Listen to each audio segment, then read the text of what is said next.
로마서 10장 17절 한 절입니다. 같이 읽겠습니다. 시작. 그러므로 믿음은 들음에서 나며 들음은 그리스도의 말씀으로 말미암느니라. 아멘. 지난 2주에 걸쳐서 3주인가요? 말씀의 잔치, 이 식사가 얼마나 우리의 신앙생활에 중요하냐 하는 말씀을 나눴습니다. 오늘 말씀은 그 말씀에 이어서도 될 뿐만 아니라 지난주의 말씀을 이어서도 된다, 이렇게 볼 수 있을 것 같습니다. 라오디아 교회를 향하셔서 우리 주님께서 볼지어다 내가 문 밖에서 두드리노니 듣고 문을 열면 내가 들어가서 그는 나로 더불어 나는 그로 더불어 먹으리라. 이것은 어찌 보면은 주님과의 교제이며 천국 잔치를 의미하는 거라고 볼 수가 있겠지요. 우리의 믿음의 생활은 말씀 잔치입니다. 말씀 잔치. 말씀이 빠지고서는 우리가 예배가 이루어질 수가 없고 잔치가 이루어질 수가 없어요. 먹는 것만 있다고 하더라도 안 돼요.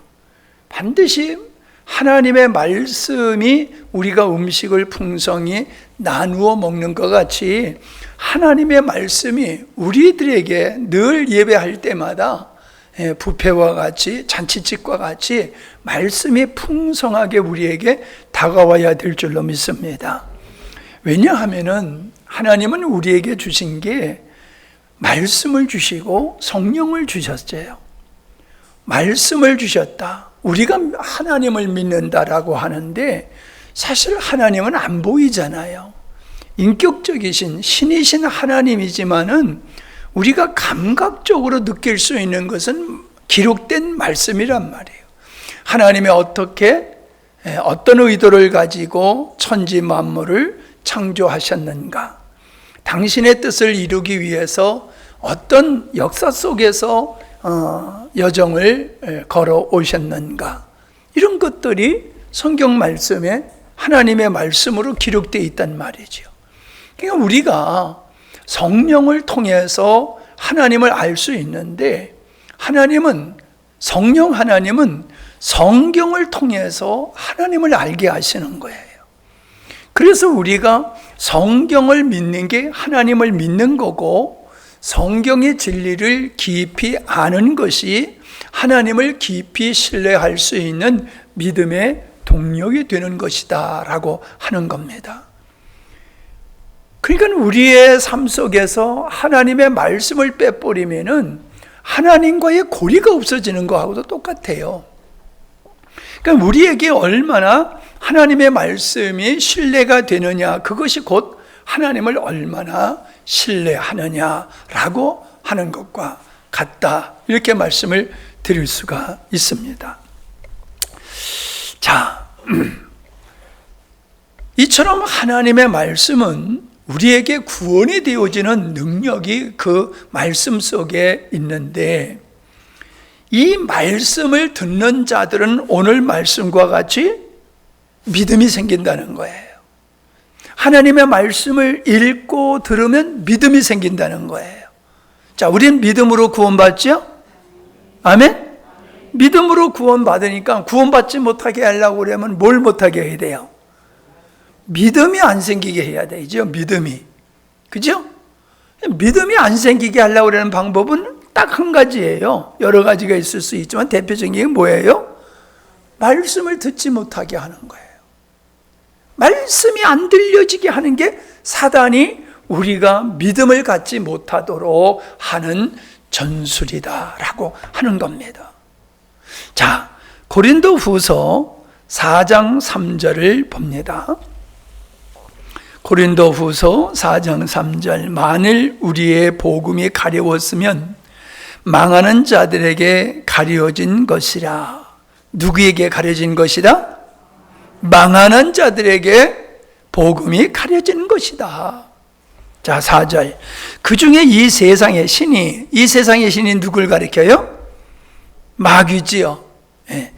이 세상의 신이 믿지 않은 자들의 마음을 혼미케 하여, 자, 믿지 아니하는 자들의 마음을 혼미케 하여 그랬는데 3절에서 그가 누구라고 그래요? 그걸 누구라고 말하고 있어요?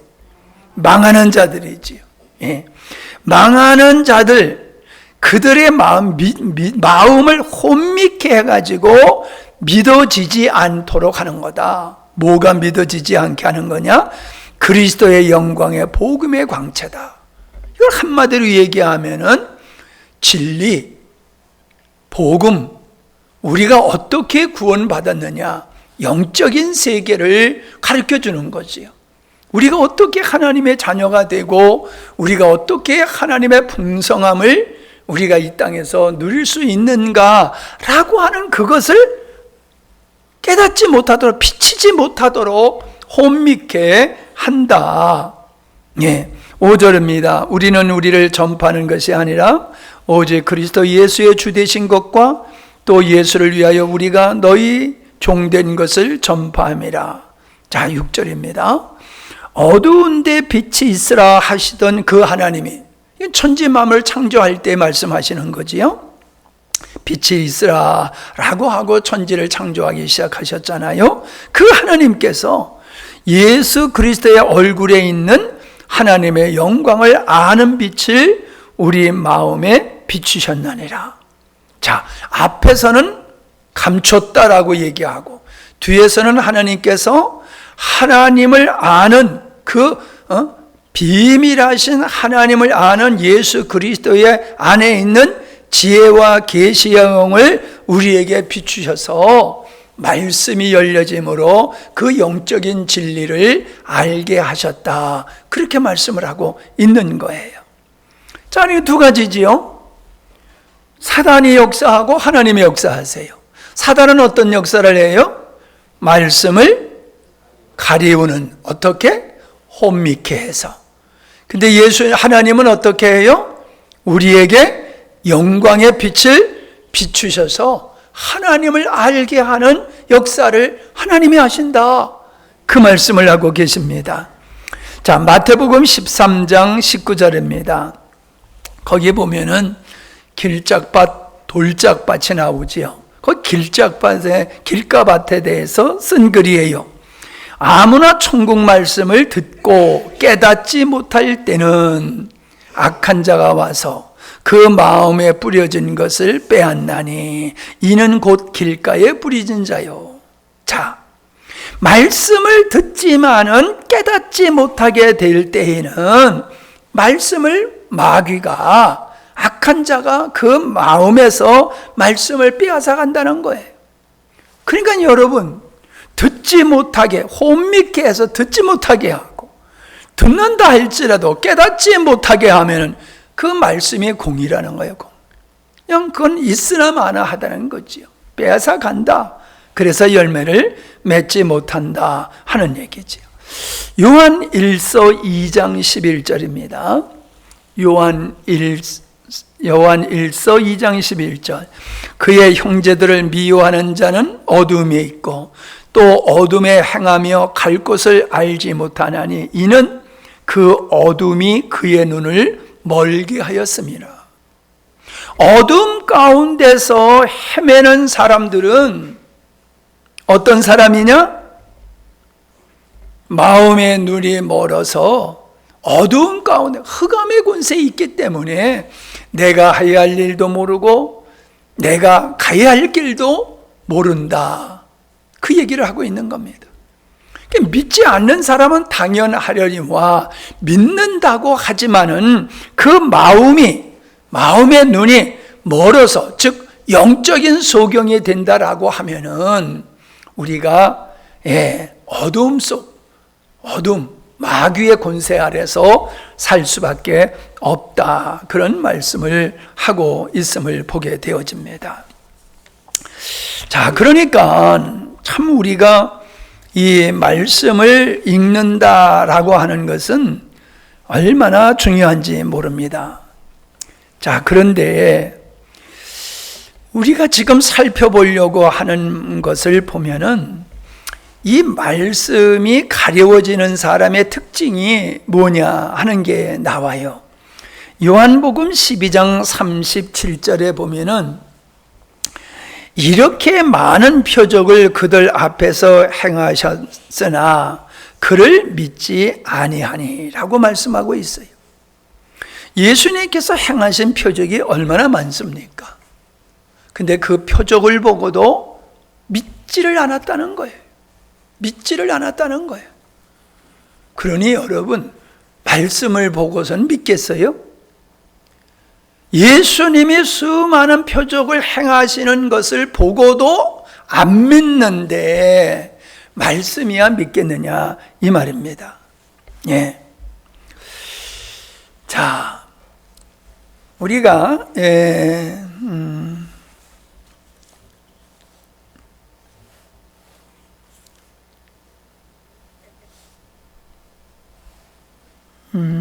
어딘가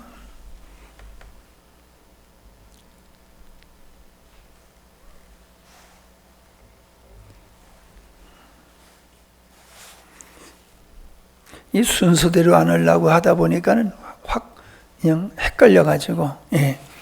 누가복음 16장 31절입니다. 누가복음 16장 31절 시작.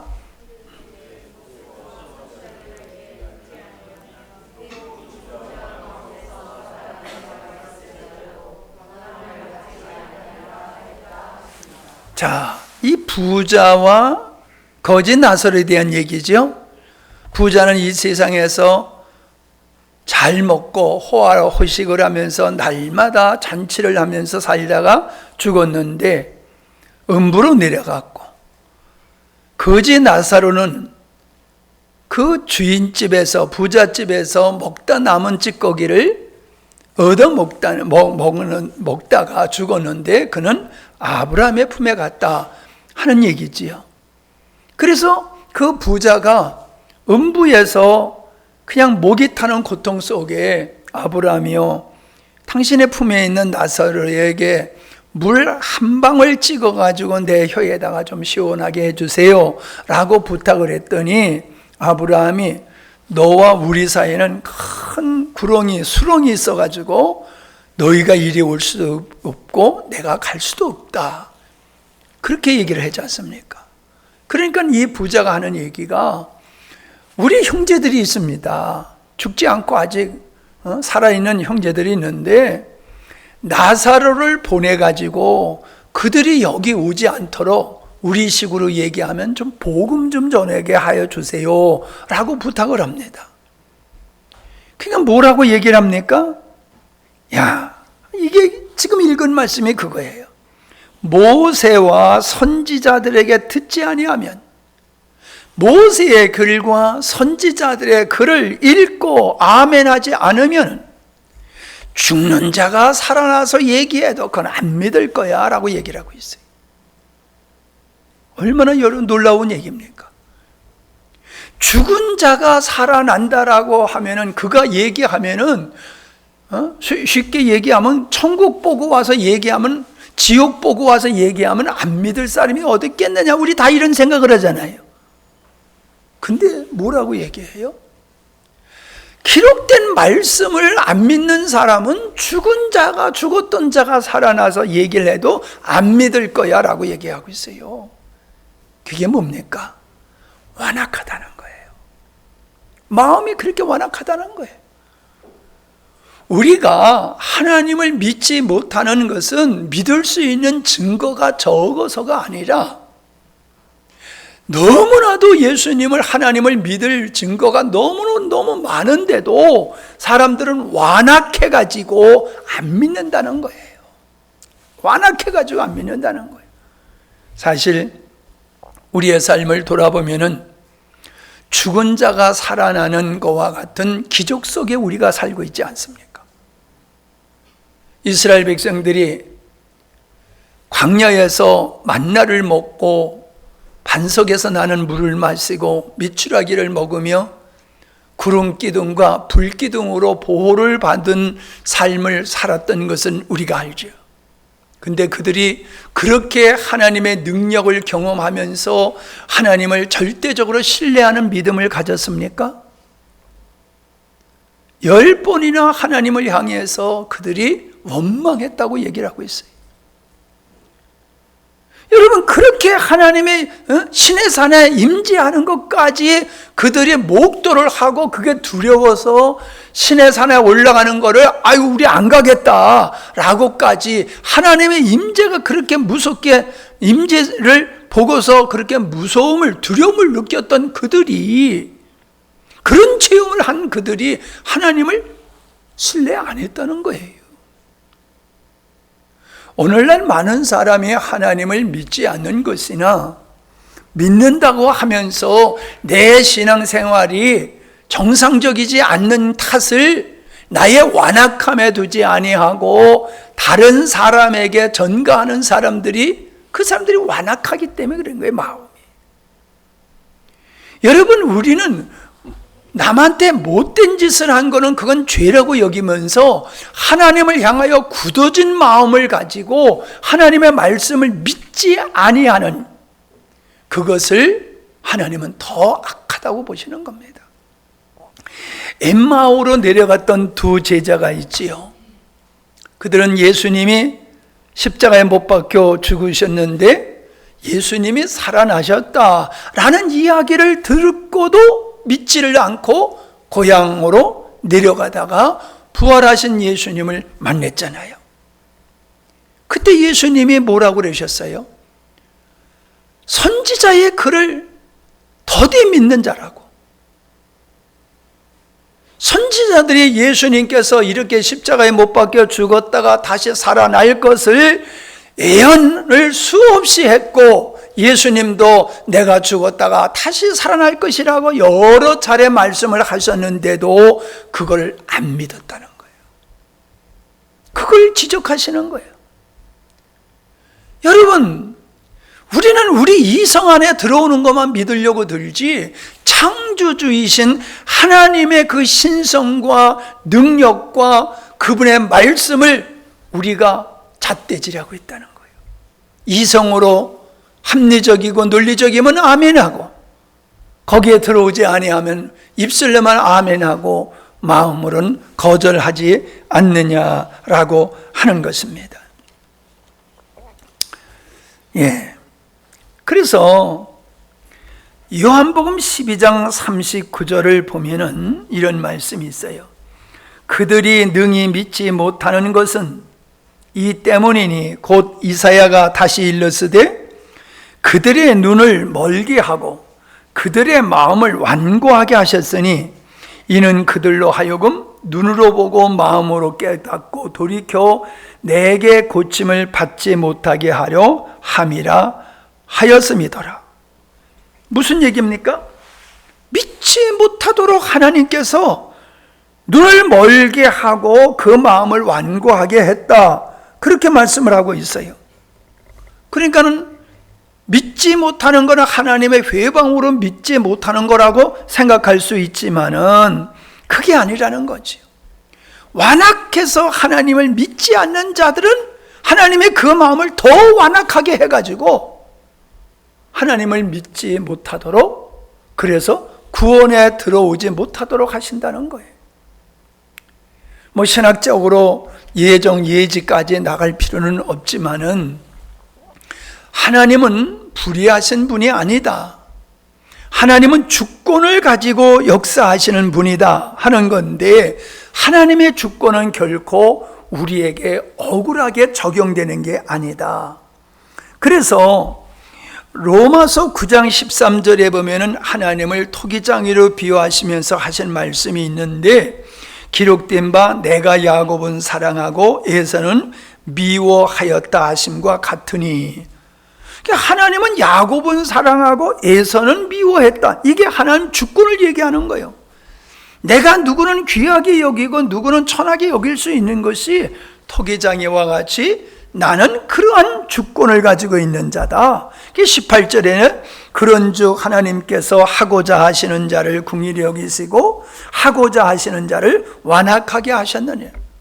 어떤 사람에게는 긍휼을 여겨가지고 구원받게 하는 은혜를 베푸셨지만은 어떤 사람에게는 마음을 완악하게 해가지고 멸망받게 하셨다, 그 얘기를 하고 있습니다. 다시 말씀드리면은 이런 하나님의 주권을 우리는 억울하다고 생각하기 쉽습니다. 근데 하나님은 애매한 자, 놀부가 제비다리에 강제로 부러뜨려 가지고 호박씨에 물어오게 하듯이 그렇게 하시는 하나님이 아니라는 거예요.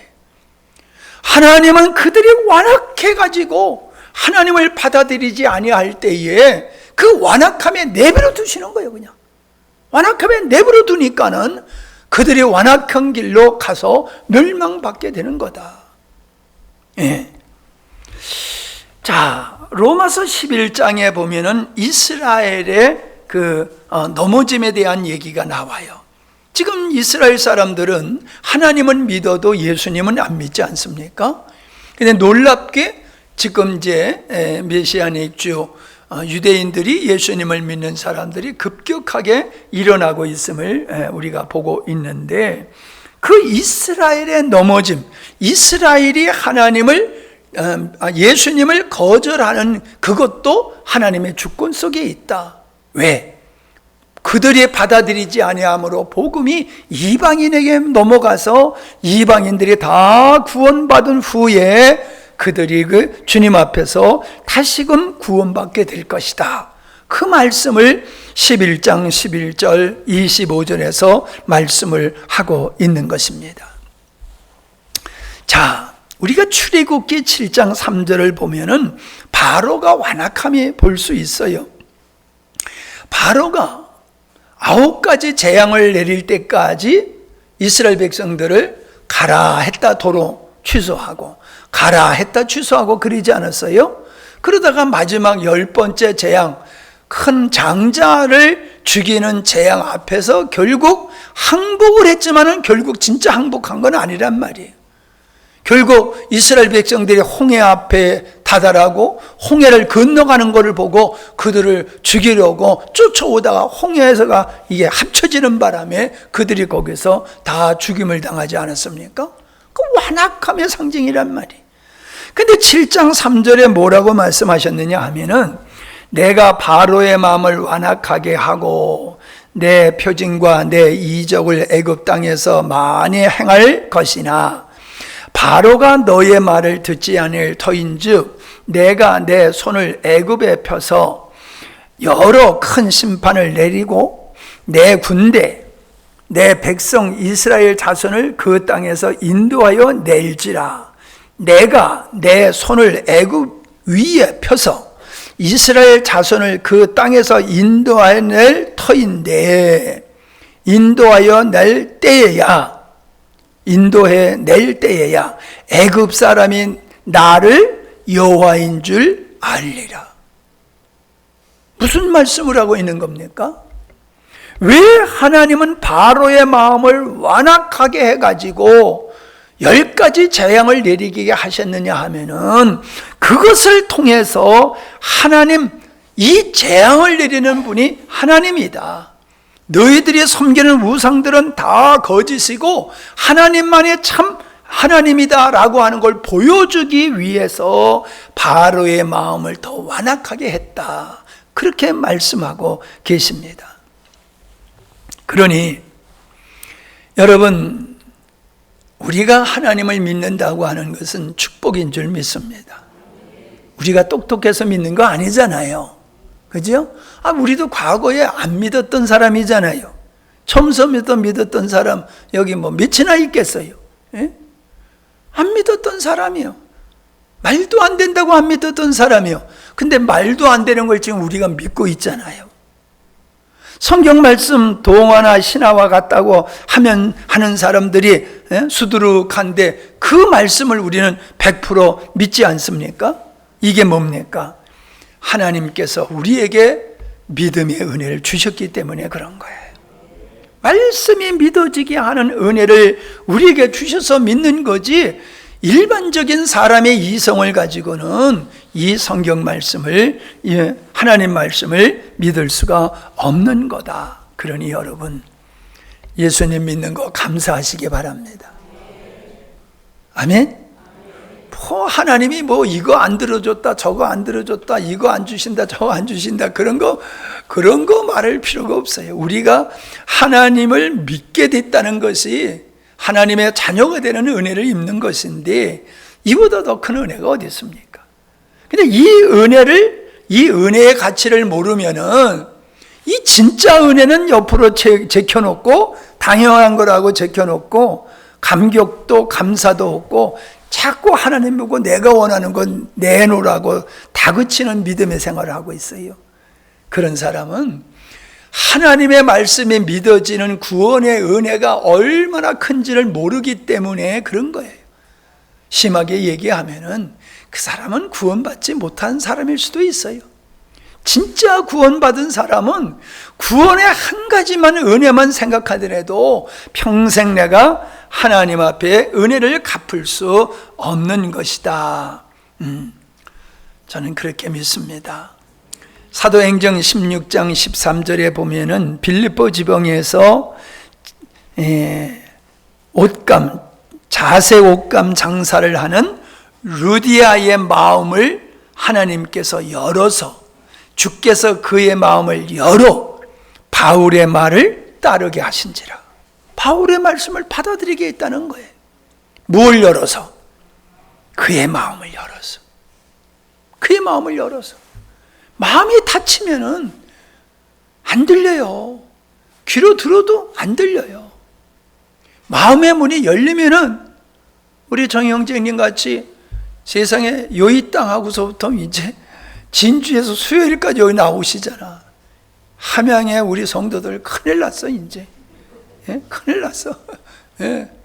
뭔 변명을 할 거예요? 뭔 변명을? 예? 난 믿음 없습니다 말해야지. 딴 말 하면은 말이 안 돼. 예. 에베소 1장 18절에 너의 마음의 눈을 밝히사, 너의 마음의 눈을 밝히사. 그의 부르심의 소망이 무엇이며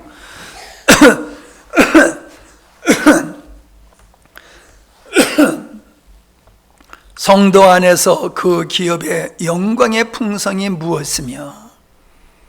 마음이 열려야지. 마음의 눈이 열려야지. 성경이 귀 있는 자는 들을지어다 그랬잖아요. 그죠?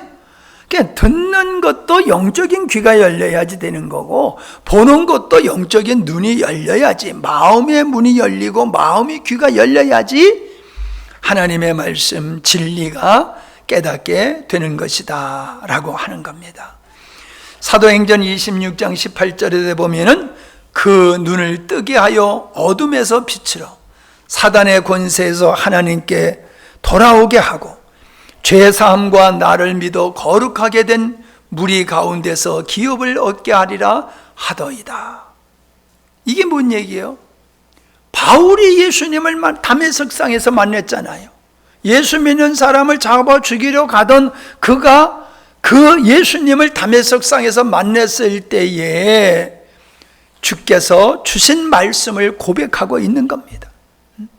그 눈을 뜨게 하여. 여러분, 우리가 누군가 구원받기를 위해서 기도한다라고 하면 마음이 열려지기를 위해서 기도해야 될 줄로 믿습니다. 완악한 마음이 풀어져야 돼요. 마음의 눈이 열려져야 돼요. 그래야지 들려요. 여러분, 마음의 문이 닫히면 젊은 사람도 안 들리고 지식인도 안 들리고 안 되는 거예요.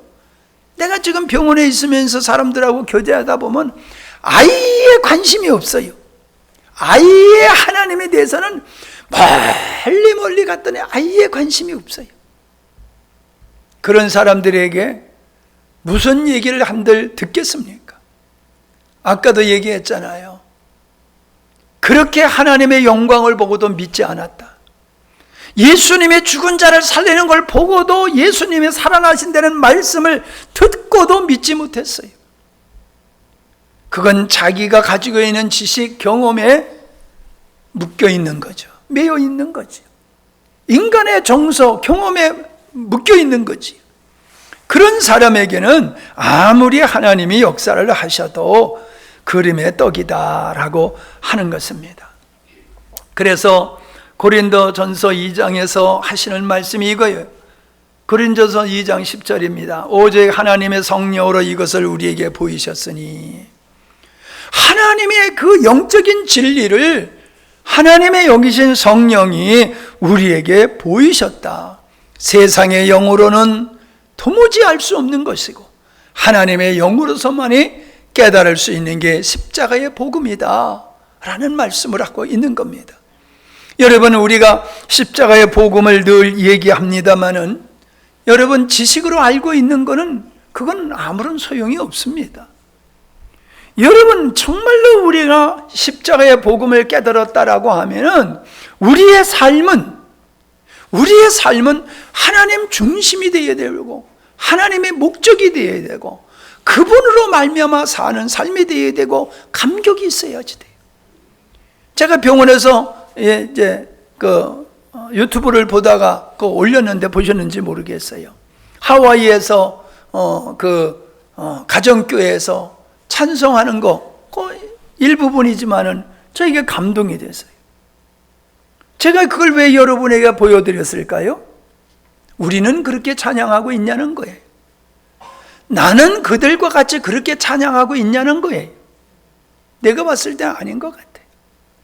내가 봤을 때는 여러분, 경상도 사람들이라 그런지 모르지만은 내가 봤을 때는 그분들에게서 보여지는 감동이 우리에게는 아직도 없어요. 다른 사람들이 우리 찬양하는 모습을 보면서 은혜롭다고 얘기를 합니다. 예, 나도 은혜롭다고 봅니다. 그러나 내가 봤을 때에는 정말로 하나님의 은혜를 입은 자로서, 정말로 하나님의 십자가의 복음을 깨달은 자라고 하면은 다윗과 같은 찬양을 해야 되는 거예요. 우리의 찬양의 모습에, 우리의 예배의 모습에 감격과 감동이 사라졌다고 하면은 그 사람은 종교적인 의식을 행하고 있는 거지 믿음을 하나님 앞에 보여드리고 있는 게 아닙니다. 아니에요. 제발 여러분, 섰다고 생각하지 마십시오. 이 목사의 눈에도 아직은 아니다라고 느껴지는데 하나님 보셨을 때는 한참 멀지 않겠어요? 내가 나를 판단하는 것이 중요한 게 아니에요. 하나님이 우리를 어떻게 평가하시냐가 중요한 것이지, 내가 나를 아무리 잘해봤댔자 그거 소용없어요. 저는 앞에서도 종종 그런 얘기를 했지만은, 여러분들이 복음에 매혹된다라고 하면요, 우리 교회는 직분과 같은 수준에 있지 않아요. 더 놀라운 폭발적인 역사를 이룰 수 있는 그런 교회가 될 수밖에 없어요. 서재에 있는 책들을 쭉 보다 제목을 보니까는 마지막 성도, 이런 제목의 책이 있어요. 그래서 꺼내서 읽어봤더니 내가 읽어봤던 책이더라고. 우리 서재의 책은 내가 다 읽어본 거 아니에요. 안 읽어본 것도 많아. 근데 그 책을 읽었던 책인데 제 나름대로 그런 생각이 들어요. 여러분, 왜 우리가 천연기념물 하면은 요건 마지막이라고 그러는 게 있잖아요. 요거 죽으면 끝이야 하는 게 있잖아요. 아니, 뭐냐고 내가 안 물어볼게. 그런 게 있잖아요. 요거 죽으면 끝이다라고 하는 거 마지막에 어떤 게 있잖아요. 저는요, 우리 영광스러운 교회가 마지막 복음으로 남는 성도가 되기를 바랍니다. 물론 다른 성도들도 그렇게 되길 바라지요. 그러나 다른 사람은 어찌한다 할지라도 몰라도 우리 영광스러운 교회 성도만큼은 진짜 성도다, 요 마지막 성도다. 이 사람 죽으면 더 이상 없어. 국보급이에요. 국보급보다 더한 거예요. 난 그런 인물들이 되어야 된다고 저는 생각합니다. 왜냐하면 우리 하나님 그렇게 위대하신 분이고 우리에게 선포된 하나님의 말씀은 그만한 가치 있는 말씀이었기 때문이다 하는 겁니다. 결국 우리의 삶 속에 문제점이 있다라고 하면 이거예요. 제가 지난 말씀에도 그런 말씀을 드렸지요. 여러분, 아침마다 엘리베이터에서 만나는 사람이라 할지라도 인사하지요. 여러분, 엘리베이터에서 만나면 인사하지요. 근데 그 사람에 대해서 뭘 아세요? 아무것도 몰라요. 예? 그냥 윗집에 사는 사람, 아랫집에 사는 사람, 그 정도밖에 몰라요. 매일 만나도. 왜 그렇습니까? 친밀한 교제가 없어서 그런 거예요. 예수님을 믿어도 하나님의 말씀을 가지고, 주의 말씀을 가지고 묵상하면서 주님과 깊은 친밀한 교제가 있어야지 하나님이 점점 알아지는 거예요. 아, 하나님은 이런 위대하신 분이라구나. 그게 알아질수록 신뢰가 생기고 믿음이 생기는 거예요. 그러니까 우리가 주를 위해서 죽어도 아깝지 않다는 고백을 하게 되고 그런 삶을 사는 거예요. 근데요, 내가 너무 비관적인지 모르지만은 오늘날 성도들의 모습을 가만히 이렇게 살펴보면요, 내가 주를 위한다라고 했을 때에, 내가 주를 위한다고 하면서 어떤 걸 했을 때에 그게 정말로 참 믿음으로 한 거냐, 믿음이 아닌 다른 것으로 하는 거냐를 구별하는 게, 내가 주를 위해서 했을 때 뭐가 나에게 육적으로 돌아오는 것을 기대하고 했다라고 하면은 그거는 아니에요. 아무리 주를 위해서 뭐 천하의 어떤 일을 해도 내가 이것을 함으로 하나님 앞에서 육적인 어떤 것을 얻기를 바라는 마음으로 했다라고 하면은 그거는요, 우상 숭배하고 있는 거예요. 그러니까 어떤 걸 해야 돼요?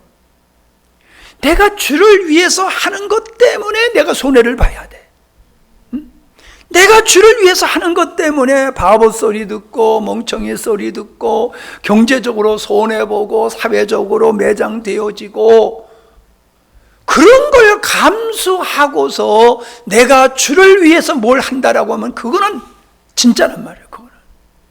근데 내가 봤을 때는 오늘날 그리스도인들이 그런 그리스도인들이 별로 없어 보여요. 내게 뭐가 돌아오면은 거기에 열심을 내. 근데 돌아오는 게 아무것도 없으면은 안 해요. 나는 그런 믿음을 가만히 보면서 과연 저게 진짜 믿음일까?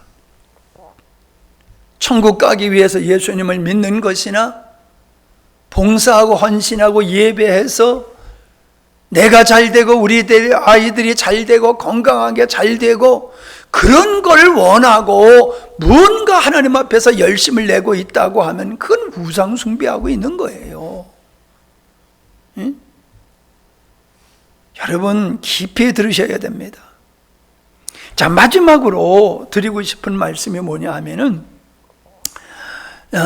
그 가시밭 얘기는 길짝밭 얘기는 아까 했잖아요. 그런데 이제 길짝밭이 아니라 돌짝밭, 가시밭에 대한 얘기가 나와요. 누가복음 10장 41절입니다. 주께서 대답하여 이르시되 8장 14절이에요. 8장 14절. 가시떨기에 떨어졌다는 것은 말씀을 들은 자이나 지내는 중 이생의 염려와 재물과 향락의 기운이 막혀 온전히 결실하지 못하는 자요. 뭐 때문에? 염려 때문이라고 얘기를 하고 있어요. 염려 때문. 자, 마리아의 집에 예수님이 가셨을 때에 마르다가 식사 준비하려고 분주한데 마리아는 예수님의 말씀을 경청하고 있었어요. 그때 마르다가 예수님한테 좀 투정 섞인 얘기를 하는 거지요.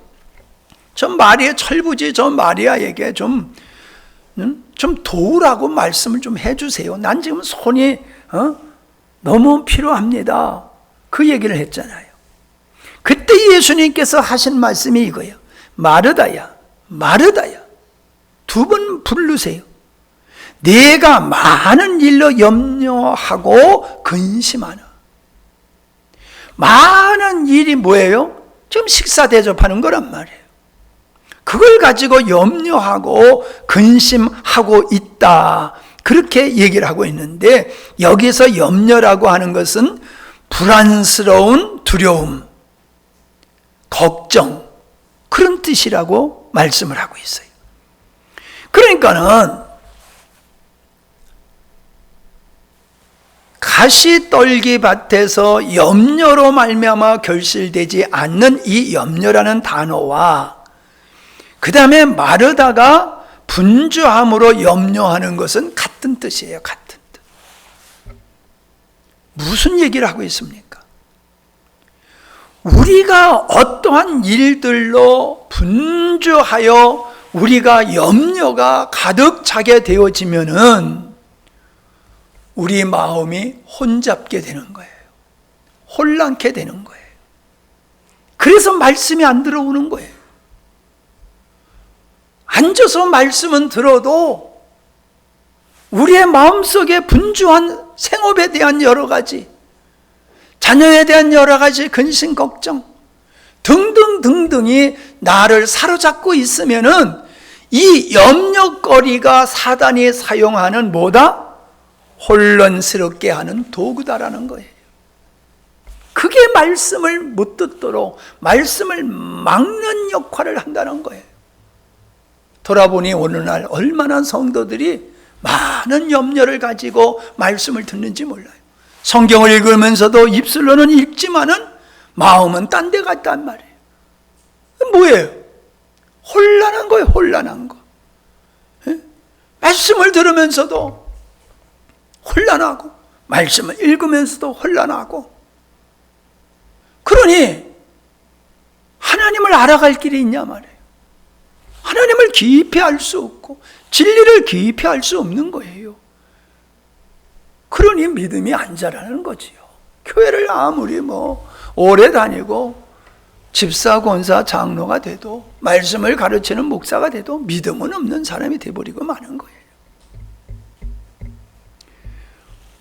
손질로 착각하지 말라고 말씀을 하셨는데 왜 우리는 이 말씀을 나한테 적용을 안 하고 항상 남한테 적용하고 있습니까? 그게 교만이고 자만이에요. 나는 아니라고 하는 착각. 분명히 주님 말씀하셨어요. 주여 주여 하는 자마다 하나님 나라에 갈 게 아니라 아버지 뜻대로 행한 자여 들어가리라. 그 아버지 뜻이 뭡니까? 그게 하나님의 창조 의도예요. 그게 우리를 구원하신 목적이에요.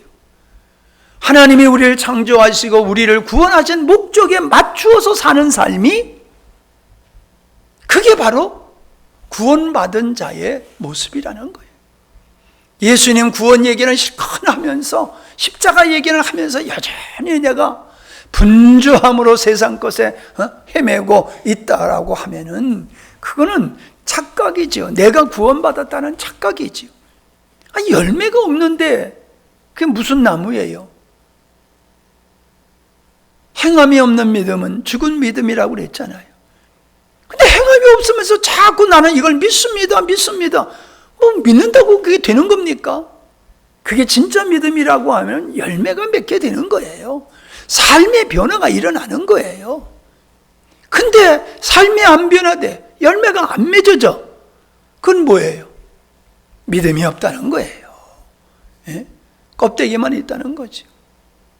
제가 이렇게 심하게 여러분에게 강하게 말씀을 드리는 이유는 그래도 여러분은 이 수요일 날 이렇게 나오신다는 것은 우리 교회의 아주 중요한 멤버들이는 것이 틀림없어요. 그런데 여러분의 믿음의 수준이 우리 교회의 미래의 모습을 낳는 거예요. 여러분, 우리의 자녀들이 믿음이 지금 잘 성장하고 있습니다. 대견하지요. 기쁘지요. 그런데 여러분이 앞에서 안 나가면은 걔네들도 신앙생활이 성장하다가 그냥 멈춰버리고 맙니다. 앞에서 못 나갈 바에 비켜서야 되는 거예요. 비켜서지도 아니하고 딱 버티고 있으면 뒤에서 오던 차가 못 가. 내가 오늘 오면서 천천히 오니까 내 뒤로 차들이 쫙 밀리더라고.